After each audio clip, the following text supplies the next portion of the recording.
Bonjour et bienvenue à tous à Radha Kripa Rouen.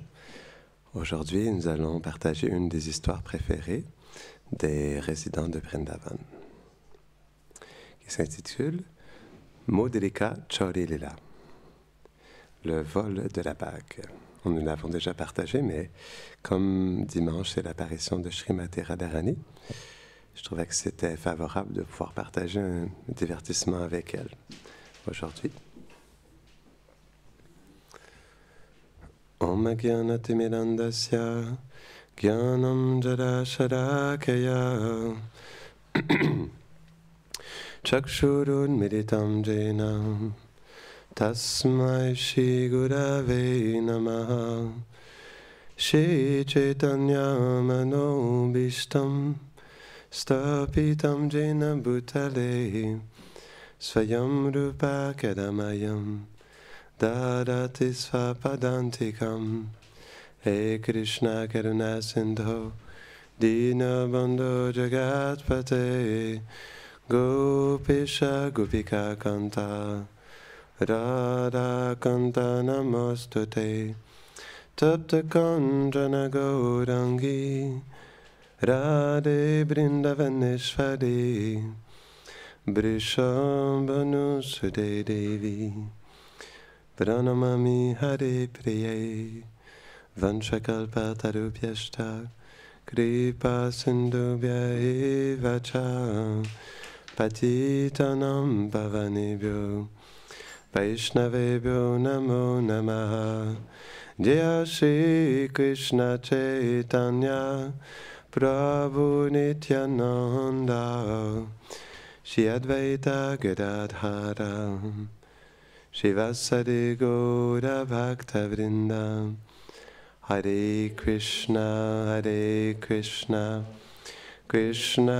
Krishna Hare Hare Hare Rama Rama Rama Hare Hare Namahum Vishnu Padaya Krishna Prasthaya Bhutale Shrimate Bhaktivedanta Swaminiti Namine Namaste Sarasvati Devi Gauravani Pracharine Nirvishesha Shunnavadi Pashtata Deshatarine. Avant de commencer, juste pour nous mettre dans l'humeur de ce divertissement, je viens vous partager un chant du Prarthana, le chant 27 de Narottam Das Thakur, qui est un chant qui est magnifique. En fait, les chants de Narottam Das Thakur, tout comme ceux de Bhaktivinoda Thakur aussi, sont faits pour aider à préparer notre cœur pour entrer à Vrindavan. Ô Seigneur, allez, quand ma situation va-t-elle changer pour que je puisse tout abandonner et aller à Vrindavan? Quand vais-je abandonner la richesse, les disciples, mon fils et ma femme et aller à Vrindavan? Quand vais-je oublier toute ma détresse et résider simplement à Vrindavan? Quand vais-je maintenir ma vie en mendiant comme une abeille? Quand vais-je considérer l'eau de la Yamuna comme du nectar et la boire à ma pleine satisfaction? Quand vais-je me baigner dans les eaux du Radhakund et m'allonger sur les rives du Shyamakund? Quand vais-je voyager dans les douces forêts où se déroulent les nombreux divertissements de Radha et Krishna? Et quand pourrais-je me rouler sur le sol? Quand vais-je tomber aux pieds des Brajbasis et me renseigner sur les emplacements des divertissements du Seigneur Krishna? Quand verrai-je l'endroit où Krishna mangeait avec ses petits amis les pâtres? Quand vais-je visiter les forêts et les sous-forêts de Vrindavan? Narottam Das désire profondément les pieds pareils au lotus de Radha et Krishna. Donc, nous remercions Narottam Das Thakur pour ce merveilleux verset. Donc, les Brajbasis, ils aiment beaucoup ce divertissement, le Mudrika Chauri Lila, le vol de la bague. C'est un divertissement qui est extrêmement doux, parce que c'est un lila dans lequel Krishna, il vole la bague préférée de Srimati Radharani. Et comme nous nous rapprochons du mois de Kartik, c'est un divertissement aussi qui est de très bon augure, parce qu'on sait que dans le mois de Kartik, il y a une danse rasa spéciale. Et Srimati Radharani, à l'approche de cette danse rasa spéciale, elle avait un désir dans son cœur. Elle voulait que Krishna lui apprenne des nouveaux pas de danse. Même si Radharani danse merveilleusement, ce jour-là, elle avait un sentiment spécial et elle voulait être avec Krishna dans sa douce compagnie et elle voulait qu'il lui apprenne des pas de danse en vue de la nouvelle danse rasa. Et elle est allée voir ses Sakhis et donc elle leur a dit « Je viens vers vous aujourd'hui parce que j'ai un désir dans mon cœur. J'aimerais tant pouvoir apprendre des nouveaux pas de danse de mon cher Shyam. » Et quand les Sakhis ont entendu ça, ils ont dit « Quoi ?» Et Vishaka, elle a dit « Mais Radha, il n'est pas nécessaire pour toi de prendre des cours de danse avec Shyama Sundar, parce que tu as déjà perfectionné, il y a longtemps déjà, l'art de la danse. Tu es la meilleure danseuse de toutes. Bien-aimée Radha, Kamadev, le seigneur du désir, danse sur tes sourcils. Tous les poils de ton corps dansent comme Nataraj Shiva. Ton nez danse comme une goutte sur un pétale de lotus. Ton corps danse comme une plante grimpante dans la saison du vent, et les clochettes de tes chevilles dansent comme la belle Apsara Ramba. Et Radharani, elle a dit, non, non, s'il te plaît. Aujourd'hui, j'aimerais être avec mon Shyam et qu'il m'apprenne des nouveaux pas de danse. Et Vishaka, elle voyait que Radharani était déterminée à prendre des nouveaux pas de danse de son Shyam. Et donc, Vishaka, elle a essayé de trouver un plan pour que Radharani reste avec elle et les autres Sakhis. Et elle a dit, oh, Radha, ça serait mieux si nous appelons Shyam Sundar ici pour t'apprendre. Et Radha, elle a dit, bien-aimé Vishaka, je sais que tu es ma bienfaitrice. Mais quand quelqu'un a-t-il vu un puits aller vers celui qui a soif? C'est une personne assoiffée qui va vers un puits pour boire. A thirsty person that goes towards a well to drink. Alors, je veux perfectionner l'art de la danse en allant voir Shyam Sundar. Et en fait, c'est expliqué que Radharani, elle a 4 types de clochettes de cheville lorsqu'elle danse. C'est pourquoi vous vous rappelez, Vishaka a dit, les clochettes de tes chevilles dansent comme la belle Apsara Ramba. Vous allez voir, les clochettes de cheville ne sont pas des clochettes de cheville ordinaires, car elles expriment les sentiments de Srimati Radharani. Et des bruits qui sont différents aussi. Dans ces 4 types de clochettes de cheville, il y a la clochette Nupura, qui ont les bruits des kartals. Ensuite, il y a les Kadula, qui ont les bruits d'un groupe de cygnes. Il y a les clochettes Bichuya, qui ont le bruit d'une volée de coucous. Wow. Et sans oublier les Gunguru, qui ont le bruit de la Vina de Sarasvati. Wow. Donc, quand il y a le son des clochettes de cheville de Radharani, c'est quelque chose qui est extrêmement spécial. Et donc, Radharani, donc les Sakhis ont vu qu'elle ne pouvait pas changer d'avis Radharani. Donc, ils ont fait des arrangements pour que Radharani puisse retrouver son Krishna. Donc, elle est allée. Les Sakhis l'ont emmenée. Et qu'est-ce que Krishna faisait à ce moment-là? Il était sur les berges de la Yamuna. Et quand Radharani est allée, qu'est-ce que Krishna faisait? Hein? Non. Son cœur dansait. Son cœur dansait. Il n'y a pas seulement le corps qui danse, il y a le cœur qui danse aussi. Donc Krishna, il était agenouillé près de la Yamuna et il chantait le nom de Radha. Et quand Radharani, elle est arrivée, elle a vu son bien-aimé qui chantait ses propres noms. Donc elle a été touchée de ça. Donc elle s'est approchée tranquillement. Et là, Krishna, il a senti la présence de sa bien-aimée. Donc elle s'est tournée vers elle et dit, « Oh Radha, que fais-tu ici, sur le berge de... Qu'est-ce qui t'amène ici aujourd'hui, en ce moment ?» Et Radharani, elle a dit, oh Krishna, aujourd'hui je viens te voir parce que tu sais, on aura une danse rasa spéciale bientôt. Et j'aimerais que tu m'apprennes des nouveaux pas de danse. Et Krishna dit, ah ouais? Tu veux que moi, je t'apprenne des nouveaux pas de danse? Tu sais que je suis expert dans la danse? Et donc Krishna, il a commencé à lui expliquer, ne sais-tu pas qu'il y a 7 principes de base dans la danse? Il y a le Griva Nritya, les mouvements du cou, Netra Nritya, danser avec les yeux, Madhura Nritya, les expressions du visage, Mudra Nritya, les gestes des mains, Pada Nritya, danser avec les pieds, sans oublier Kati Nritya, danser avec la taille, Sarvan Nritya, danser avec tout le corps. Et il y a aussi, ne sais-tu pas qu'il y a aussi 3 tons et 7 notes dans la danse? Et donc, Krishna, il dit, comme tu es venu pour apprendre de moi, je vais te montrer l'art de la danse. Et là, Krishna, il a commencé à danser devant Srimati Radharani en effectuant ces 7 principes de danse et en dansant avec les différentes parties de son corps. Devant Srimati Radharani, là, Radharani, il a vu Krishna qui dansait par amour pour elle. Devant elle, elle était tellement touchée et tellement abasourdie de voir la danse d'amour de Krishna. Donc, après un certain temps, Krishna, il a arrêté. Et il a dit, comme maintenant je t'ai montré, donc comme tu es mon élève aujourd'hui, j'aimerais voir qu'est-ce que tu as appris. S'il te plaît, montre-moi ce que tu as appris dans la danse aujourd'hui. Et donc, Radharani, elle a commencé à danser. Mais avec une telle douceur, avec une telle expertise.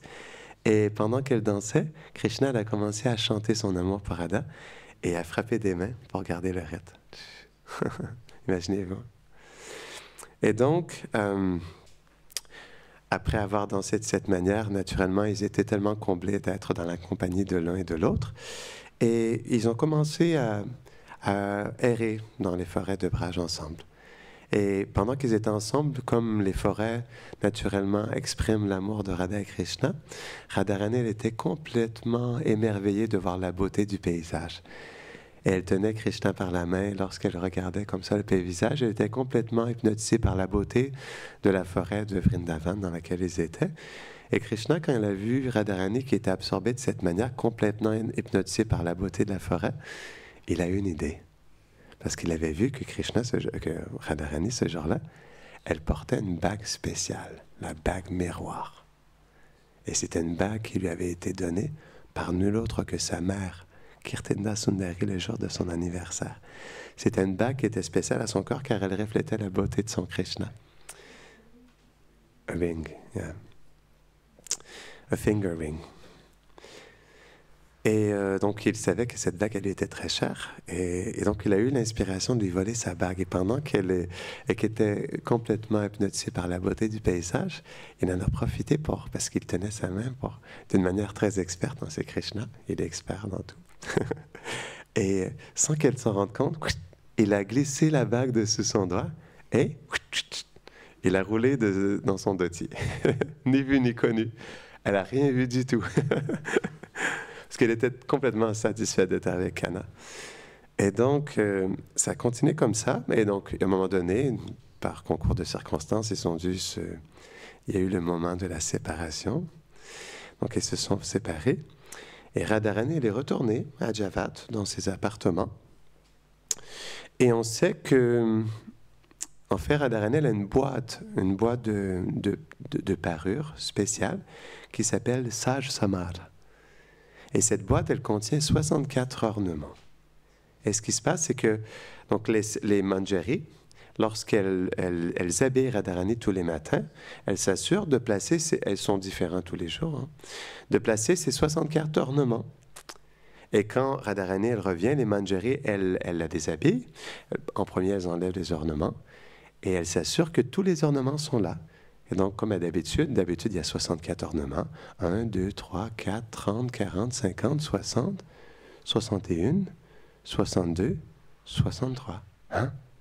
Est-ce qu'on a mal compté? 1, 2, 3, 4, 30, 40, 50, 60, 61, 62, 63. Il manque quelque chose. Et qu'est-ce qui manque? Il manque la bague miroir de Srimati Radharani, sa bague préférée que sa propre mère lui a donnée le jour de son anniversaire. Et donc là, Vishaka s'est dit, mais il se passe quelque chose. C'est Krishna qui a dû voler sa bague. C'était le dernier qui était avec elle avant qu'elle revienne ici à Javad. Ça doit être lui qui a volé cette bague. Donc Vishaka, elle dit à Radharani, Radha, c'est Krishna qui a volé ta bague. Et Radharani, elle avait tellement eu un beau moment avec Krishna, mais elle était toute innocente et elle ne pouvait pas accepter que Krishna avait volé sa bague. Elle dit, non, non, j'ai dû l'égarer quelque part. Et là, Vishaka, elle a dit, oh Radha, toi qui es si innocente, tu ne le connais pas, mais nous le connaissons. C'est le plus grand voleur du monde. Il peut voler le collier des yeux d'une personne qui marche juste à côté de lui. Que dire d'une bague? Il est le maître des voleurs. Regarde, il a volé notre beurre, nos vêtements, nos cœurs, les péchés de ses dévots. Et maintenant, la bague de la fille du roi Vrishabhanu. Crois-moi, Radha, je suis ta conseillère royale. Je le connais très bien.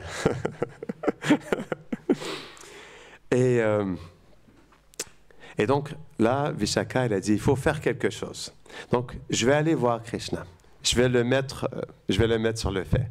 Donc, elle est partie comme ça, rapidement. Et donc, Krishna, il était quelque part avec les sakas, parce qu'il était avec les vaches et tout à ce moment-là. Donc, Vishaka, elle est allée voir, elle est allée retrouver Krishna.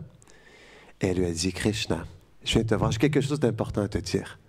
Aujourd'hui, lorsque Radharani est revenue, que les Manjaris ont compté les ornements, nous avons vu qu'il manquait un ornement, sa bague miroir spéciale, sa bague préférée. Et Kana, je viens te voir parce que tu étais le dernier avec elle. Et je te soupçonne d'avoir volé sa bague. Et Krishna, à ce moment-là, il avait 7 ans. Il a dit, mais comment est-ce que je peux savoir de quoi tu parles? Qu'est-ce que moi, un petit garçon de 7 ans, je sais des bagues pour les jeunes filles? Est-ce que c'est une bague de doigt? Est-ce que c'est une bague d'orteil? Est-ce que c'est une boucle d'oreille? Est-ce que c'est un anneau de nez? Mais de quoi tu parles? Et là, Lalita, elle a dit, je sais que c'est toi qui as volé. Donc, elle a commencé à le fouiller et elle a vu, en fait, qu'elle a trouvé dans son doti, il avait roulé dans son doti sa bague miroir. Et en le fouillant, elle a trouvé la bague. Elle a dit, je savais que c'était toi qui avais volé la bague. Et donc, elle est retournée et elle a montré la bague miroir à Lalita Sakhi. Ouf. Donc, Lalita, quand elle a vu ça, elle est allée voir Radharani, elle a dit, regarde, Sri Radha, il a volé ta bague. Maintenant, tu dois le punir. Et Radha, donc, Krishna, il avait été pris sur le fait. En plus, c'est sa bague miroir préférée. Puis c'était Lalita, la gourou des Sakhi, comme nous allons expliquer demain. Donc là, qu'il disait quelque chose, et Radha, elle a dit, tu as raison. Et la plus grande punition pour un amant qui n'est pas gentil est de ne pas lui parler. Donc, je ne parlerai plus jamais à Krishna, plus jamais. Et là, quand Vishaka a entendu ça, elle a dit, chers habitants de Vrindavan, cette affaire est terminée maintenant. Radha ne parlera plus jamais à Krishna.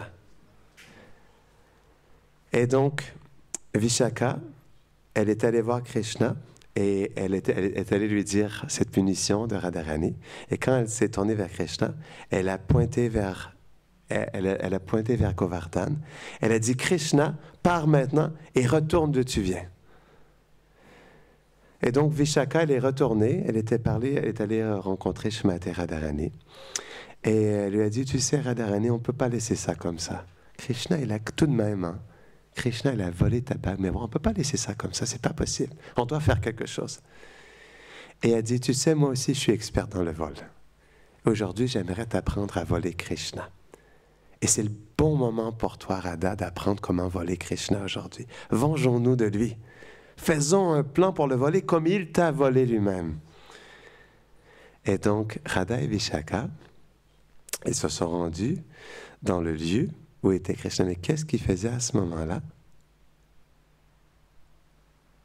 Qu'est-ce qu'il faisait à ce moment-là? Il était avec Madhu Mangal. Mais ils avaient trop mangé de prasad. Et donc, Krishna et Madhu Mangal, comme à l'habitude, ils s'étaient reposés ensemble. Mais qu'est-ce que Madhu Mangal, il avait fait? Parce qu'il voulait s'assurer que, parce que dans la spontanéité des divertissements, peut-être dans l'appel de son cœur, de vouloir retrouver Radharani, que Krishna pourrait partir subitement et ne pas réveiller Madhu Mangal. Et Madhu Mangal, il ne voulait pas manquer le reste des divertissements de la journée. Donc pour s'assurer que ça ne se passe pas, qu'est-ce qu'il a fait? Il a accroché une corde à son pied et au pied de Krishna.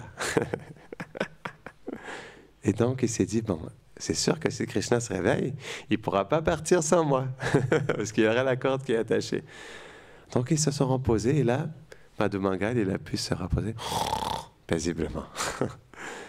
Donc, à pas de loup, donc Radharani et Vishaka se sont rapprochés du lieu où Krishna et Madhu Mangal dormaient.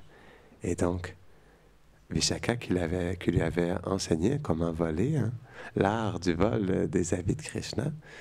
Donc, elle avait une bonne leçon de sa chère amie Vishaka. Donc, elles se sont rapprochées très doucement pour ne pas les réveiller. Et qu'est-ce que Radharani a volé, vous pensez? Elle s'est bien vengée. Elle n'a pas juste volé un ornement de Krishna. Qu'est-ce qu'elle a volé? Hein? Sa flûte? Oui. Autre chose? Pensez-y un instant. Sa plume de pan? Oui. Quoi d'autre? Hein? Kaustuba, non. Elles n'ont pas volé son Kaustuba. Elles ont... Hein? Non. Ça aurait été drôle. Hein? Mais elles n'ont pas volé son dotier. Autre chose?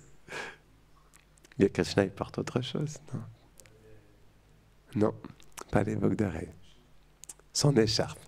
Mais c'était pas n'importe quelle écharpe, c'était son tchadar noir préféré. Et quoi d'autre? Qu'est-ce que Krishna est là? Pour aller avec ses amis les pâtres? Hein? Son bâton. Ouais. Et ses clochettes de cheville. Donc sa flûte, ses clochettes de cheville, son bâton, son tchadar noir préféré, sa plume de pan. Et là, Krishna, il s'est réveillé. Et là, Madhu Mangal avait un bon pressentiment. Il était sur le point de partir. Et là, ça a réveillé Madhu Mangal. Et là, il s'est tourné vers Krishna. Il a vu Krishna sans sa plume de pan, son tchadar noir préféré. Il n'y avait même plus son bâton, ses clochettes de cheveux, et même plus sa flûte. Et là, il se tourne, mais il dit Krishna. Mais il dit, mais Krishna, il s'est passé quelque chose. Je ne sais pas qu'est-ce qui s'est passé, mais on a volé. Tu n'as plus ta plume de pan, ton bâton, ton tchadar, tes clochettes et même ta flûte. Je sais ce qui s'est passé. Radharani, elle s'est vengée de toi. Elle s'est vengée. Et donc, en plus, quand Krishna s'est tourné vers Radharani, quand Krishna s'est tourné vers Madhu Mangal, il a regardé Madhu Mangal. Et en fait, j'ai oublié de dire une chose. Pas seulement Radha, mais Vishaka Saki, elle avait pris des ciseaux et dans ce divertissement, Madhu Mangal, il avait une moustache. Parce que dans ce divertissement, il était plus vieux que Krishna. Il y a différents types de divertissements, mais dans celui-là, il était plus vieux que Krishna. Parce qu'on sait qu'il avait 7 ans à ce moment-là, Krishna. Dans tous les cas, Madhu Mangal avait une moustache. Et snip, snip, snip, Vishaka Saki, elle lui a volé, Vishaka Saki, elle lui avait coupé sa moustache. Et là, quand Krishna, il avait ça, il a éclaté de rire. Hein. Et là, ils ont pensé à quelque chose, mais qu'est-ce qu'on peut faire? Hein? Et là, Madhu Mangal et Krishna, ils se sont dit, mais on doit trouver un plan.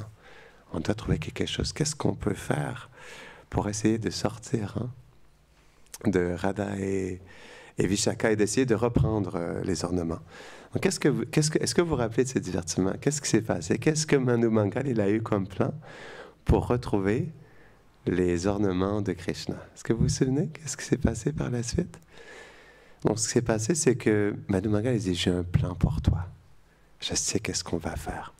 On va se déguiser en vieille Saki et on va se rendre dans le village de Javat. Et donc, Madhu Mangal et Krishna se sont déguisés en vieille Saki et elles ont commencé à marcher sur le bord de l'entrée de Javat. Mais elles marchaient lentement, mais dans une profonde séparation et lamentation de Krishna. Et là, Krishna, dans cet déguisement de vieille Saki, il pleurait. Oh, Shyaman Sundar! Oh, Shyaman Sundar! Où es-tu? Où es-tu? Et ces lamentations, elles étaient tellement profondes et tellement tristes que c'est venu aux oreilles des Saki. Elles sont allées voir Radharani et elles lui ont dit, oh Radharani, on ne sait pas qu'est-ce qui se passe, mais il y a 2 vieilles Saki qui pleurent dans une sincère, intense séparation de leur cher Shyam Sundar. Elle dit, oh Shyam Sundar, où es-tu, où es-tu? Et Radharani, elle a été profondément touchée parce que Javat est la région où elle habite et elle est aussi la reine de Vrindavan, Vrindavaneshwari. Et elle s'est sentie touchée par cette séparation de ces vieilles Saki. Et donc, elle a voulu aller voir ces vieilles sakis. Et donc, elles se sont rendues à l'endroit où elles ont entendu les plaintes, les intenses lamentations de ces deux vieilles sakis. Et donc, elles se sont rapprochées. Et Vishaka s'est rapprochée.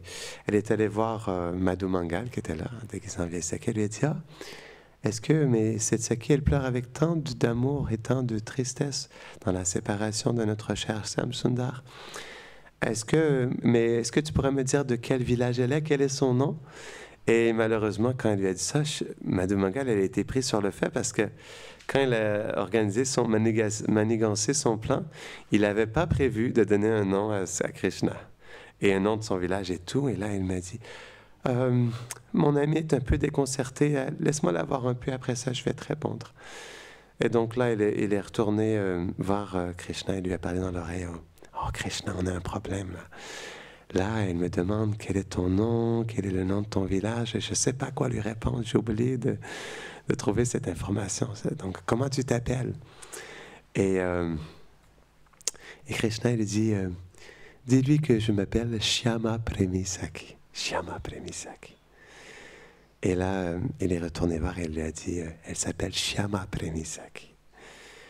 Et donc là, elle lui a dit, mais de quel village es-tu, ou d'où viens-tu? Donc elles ont commencé à lui poser des questions comme ça.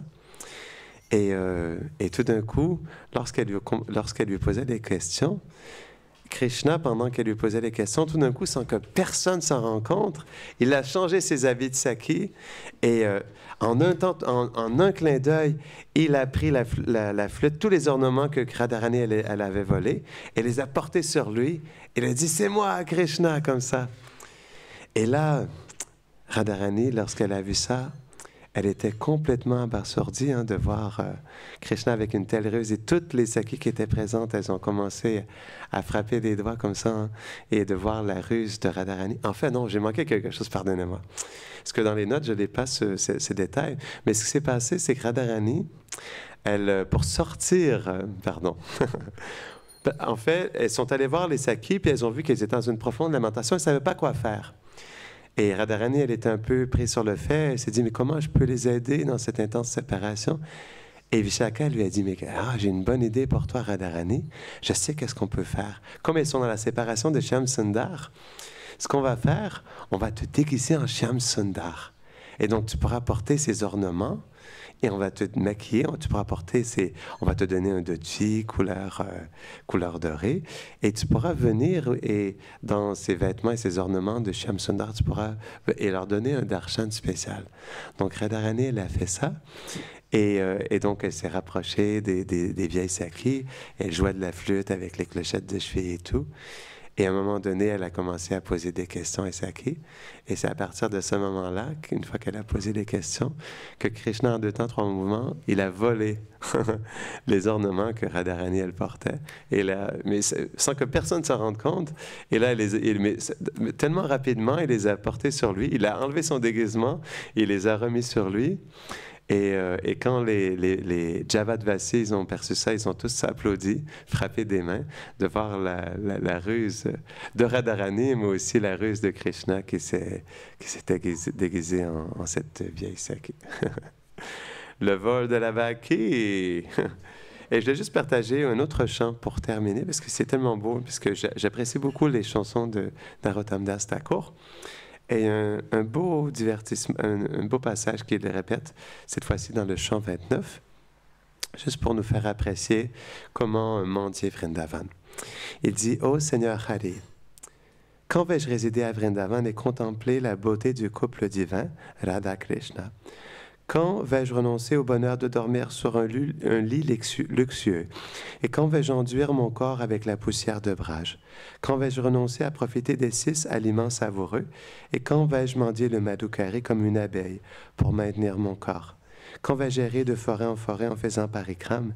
Et lorsque je serai fatigué, quand vais-je me reposer sur les rives de la Yamuna? Je me rafraîchirai sous l'ombre de Vamsivata et je m'assoirai dans les kunjas avec d'autres Vaishnavas. Narottam Das dit quand viendra ce jour. J'aime beaucoup ce passage parce qu'il nous montre l'importance pour nous de constamment méditer sur Vrindavan et d'avoir Vrindavan dans notre cœur et de garder Vrindavan dans nos pensées à chaque jour. Jai Nitai Gaura Premanande Haribol.